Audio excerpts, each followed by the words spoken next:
అధికారంలోకి 7-8 నెలలు ఉన్నా ఇప్పటి వరకు సూపర్ 6 హామీలు ఎందుకు నెరవేర్చడం లేదని ప్రశ్నిస్తే ఎదురుదాడే మంత్రి ఎమ్మెల్యేల సమాధానమైంది. అనంతపురం జెడ్పీ సర్వసభ్య సమావేశంలో ఇవాళ సూపర్ 6 హామీల మీద రచ్చ సాగింది. జెడ్పీ చైర్పర్సన్ గిరిజమ్మ అధ్యక్షతన జెడ్పీ సమావేశం జరగగా తమ గ్రామాల్లోనే సమస్యలన్నీ పెండింగ్ లో ఉన్న బిల్లుల గురించి జెడ్పీటీసీలో ప్రశ్నించారు. అయితే వీటికి అన్ని చేస్తున్నామని మంత్రి ఎమ్మెల్యేలు సమాధానమిచ్చే ప్రయత్నం చేశారు. మీరు ఏం చేశారో కనీసం సూపర్ 6 హామీలు కూడా నెరవేర్చలేదంటూ జెడ్పీటీసీలు నిలదీశారు. దీంతో ఆగ్రహించిన మంత్రి సవిత, ఎమ్మెల్యే ఎంఎస్ రాజు, ఎంపీ పార్థసారథి మేము అన్ని నెరవేరుస్తున్నాం, పింఛన్ల పెంపుతో పాటు 100కు పైగా హామీలు నెరవేర్చామంటూ సమాధానమిచ్చారు.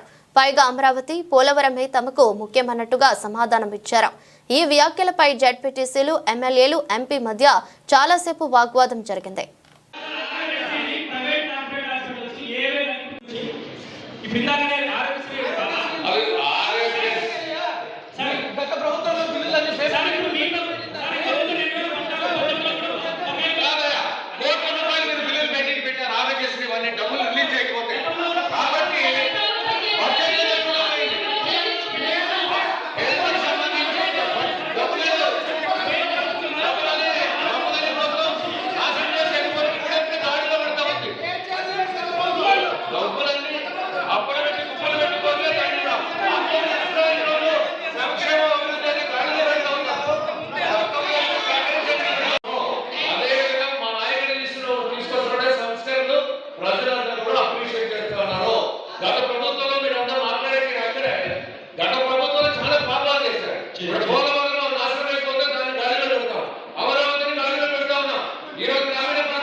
ఇంతకు ముందు మాదిరి హామీలు ఇచ్చి తప్పి పారిపోయే ప్రభుత్వం కాదు. మద్యపాన నిషేధం చేస్తామని ఇలాంటి దొంగ హామీలు ఇచ్చి ఇప్పుడు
ప్రచారం చేస్తా ఉన్నాం, సవ్యంగా నడిపించేదాన్ని గాడిలో పెడుతున్నాం.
గ్రామంలో కూడా సీసీ రోడ్ లేదు, ఒక డ్రైనేజీలు పరిస్థితి